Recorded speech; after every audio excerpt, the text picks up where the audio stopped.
Alright, today I just want to talk about a few things that I didn't talk about during or after the reveal, and I also just want to address a lot of the comments I saw on all of the reveal videos.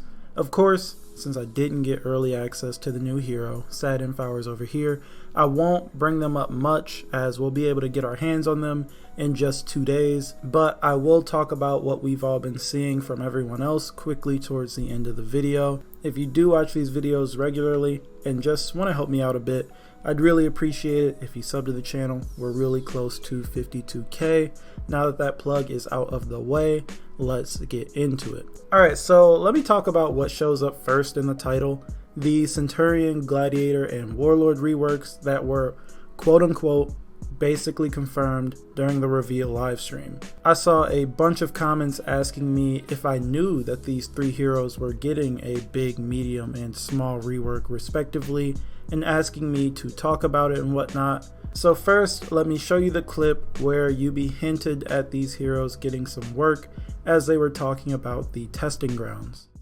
Awesome, and I'm assuming for you and your team, Stefan, is that this is a really valuable tool to be able not only to push these changes and get a look at what they can look like in the live game on PC, Xbox, and PS4.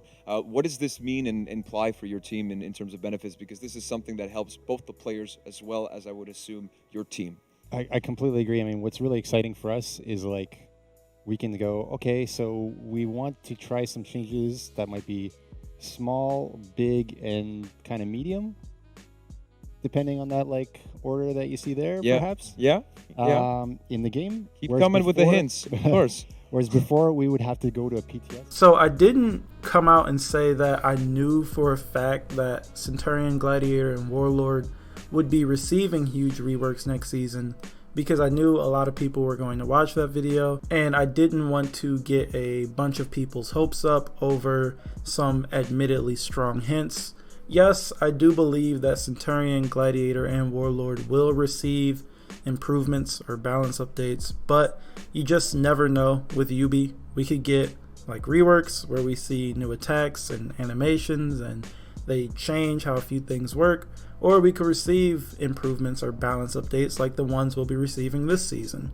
I wouldn't have felt right putting Cent, Glad, and Warlord or getting huge reworks in the title or anything like that, as I really don't like doing that sort of stuff and wanted to just stick with the season 11 things for the most part. Honestly, I've been trying to stay away from using the word rework too much, or if I do use it, I'll put it in quotes or try to clarify it immediately, because when you say the word rework, you think about that first batch of reworks we got where things really changed and not these hero balance updates that we'll be receiving here in season 11.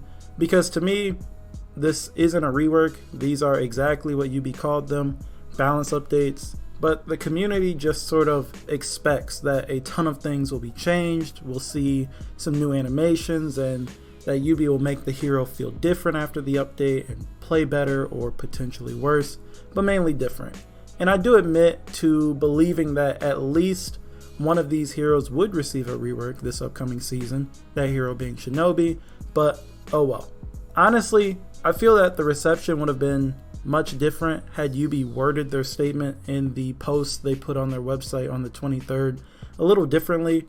Rather than saying the Nobushi, Shinobi, and Orochi will receive balance updates to make them more competitive, I think that they should have said a host of new characters will be receiving balance updates to make them more competitive, while also mentioning those big escape changes somewhere in there, while just completely avoiding naming off only 3 heroes, because as we saw, a whole bunch of heroes received tweaks and changes, not just Nobu, Shinobi, and Orochi.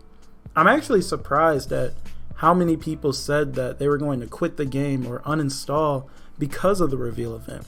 It seemed like every time I opened my phone or checked my comments, I saw another comment about someone leaving the game for one reason or another. Whether it be because they play on console and the Orochi changes will make the game unbearable, or the Shinobi nerfs. If you had just read the comments and didn't watch the video or any coverage of next season's content, you'd have thought that Centurion actually got deleted from For Honor. That's how many people were upset that Sint didn't get a rework and that Yorm is a hero who's a harasser with a bunch of melee moves and an attack for grounded opponents. Anyways, a few people called me out on my statement on Orochi when I said that if you didn't have a problem with Orochi before this update, you won't have an issue with him after the update. And I still stand by that because his lights won't really be all that much faster, but I do admit that I didn't think too much about console players as I mainly play on PC, although I've been playing a bit more console as I told you guys about a while back, and it's still not that great. It's playable, but there are times where I get frustrated by the game because I know what it feels like on my PC on a setup rather than on a console on my TV. Anyways, I was really looking forward to playing Orochi again. If they had announced some great improvements, I would have been repping him up right now to get him some nice gear and effects and whatnot before the season began, but that didn't happen.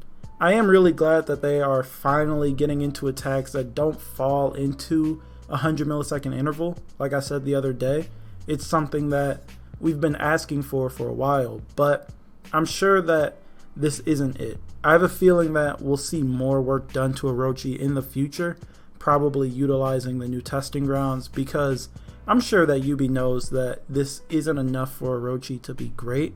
Again, as I said the other day, and as a lot of you mentioned in the comments, this is probably a test of some sort to see how an attack that sits in between 400 and 500 milliseconds work. And over time, they'll continue to tweak him to make him an even better 1v1 hero.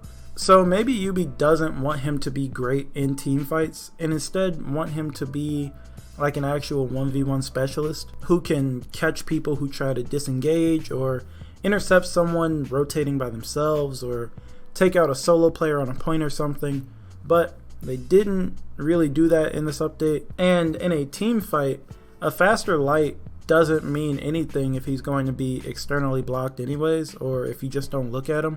Again though, I do appreciate that they did something to him, and having a 466 millisecond attack will be interesting. They're finally playing around with attacks that aren't in a 100 millisecond interval. This will annoy some players who play on console. As you know, console for honor is console for honor. So people who don't have the greatest connections or aren't playing on the greatest setup will have a slightly tougher time dealing with him. And before you say it, it's not the 30 FPS, it's all of the other variables. There are also a ton of comments about Shinobi, basically saying that Shinobi got nuked. There really isn't much good coming for Shinobi players next season, I'll admit that. The only upside I believe was the reflex guard buff, but they removed all of that armor. I didn't see them removing it on all of the kicks, but Sickle Rain really needed to have its armor removed. I can't believe there were actually people defending Sickle Rain or how it is currently. Some people were acting like Sickle Rain actually got deleted. The move is still here. He can still do it, and it's still going to do damage if your teammates can wait, like with any other move in the game now. It's just that now you won't get caught in Sickle Rain while Shinobi's teammates proceed to hit you with all of their top heavies until you're eliminated. Because what you're seeing on screen right now is not okay. Without a doubt though, he'll be worse off, but he'll still be able to do a bunch of annoying things in fours just without armor.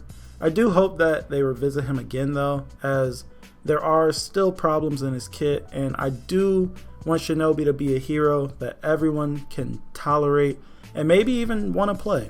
Now, something I skipped over the other day was easily one of my favorite changes, behind of course the Valk buffs and escape changes, and that's the changes to the map Overwatch. Overwatch has always been an interesting map, mainly because of the fights at sea.